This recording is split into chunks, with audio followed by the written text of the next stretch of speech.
ದಾವಣಗೆರೆ ಬಂದಿದ್ದೀನಿ. ಇವತ್ತು ನಾಳೆ 2 ದಿನ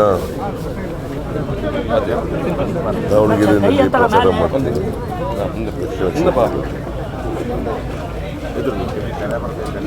ನನ್ನ ಪ್ರಕಾರ ಬಾಗಲಕೋಟೆನಲ್ಲೂ ಕೂಡ ಗೆಲ್ತೀವಿ.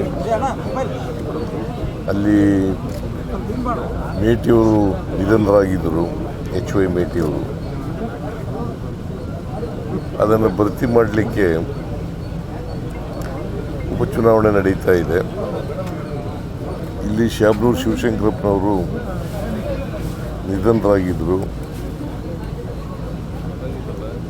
ಅವರ ಜಾಗಕ್ಕೆ ಅವರ ಮೊಮ್ಮಗ ಸಮರ್ಥ್ ಅವರನ್ನು ಅಭ್ಯರ್ಥಿಯನ್ನು ಮಾಡಿದ್ದೀವಿ. ಎರಡೂ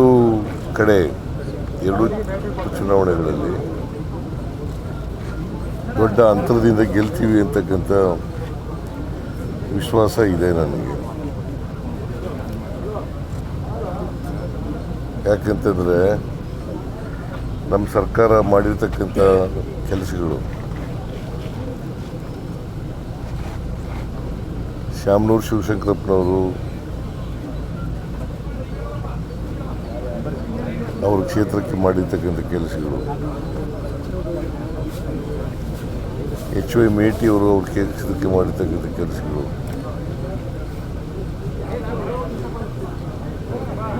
ಅವೆಲ್ಲವೂ ಕೂಡ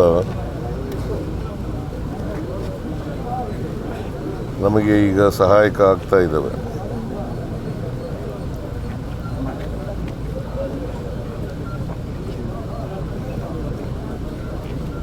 ಆಮೇಲೆ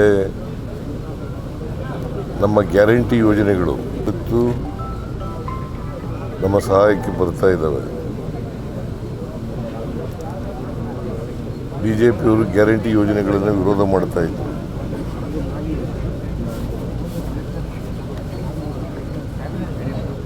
ಯಾಕಂತಂದರೆ ಈ ಗ್ಯಾರಂಟಿ ಯೋಜನೆಗಳು ಬಡವರ ಕಾರ್ಯಕ್ರಮಗಳು.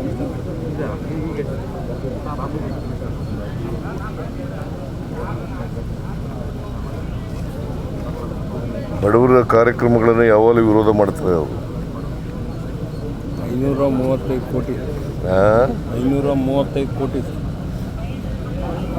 ಸೌತಿಗೆ ದಾವಣಗೆರೆ ದಕ್ಷಿಣ ಗ್ಯಾರಂಟಿ ಯೋಜನೆ ಇಲ್ಲಿ ಒಟ್ಟು ಜನವರಿ ಗ್ಯಾರಂಟಿ ಯೋಜನೆಗಳಿಗೆ ಇಲ್ಲಿವರೆಗೆ ಖರ್ಚು ಮಾಡಿರ್ತಕ್ಕಂಥ ಹಣ ಸುಮಾರು 1,31,000 ಕೋಟಿಗೂ ಹೆಚ್ಚು ಹಣ ಖರ್ಚು ಮಾಡಿದ್ದೀವಿ.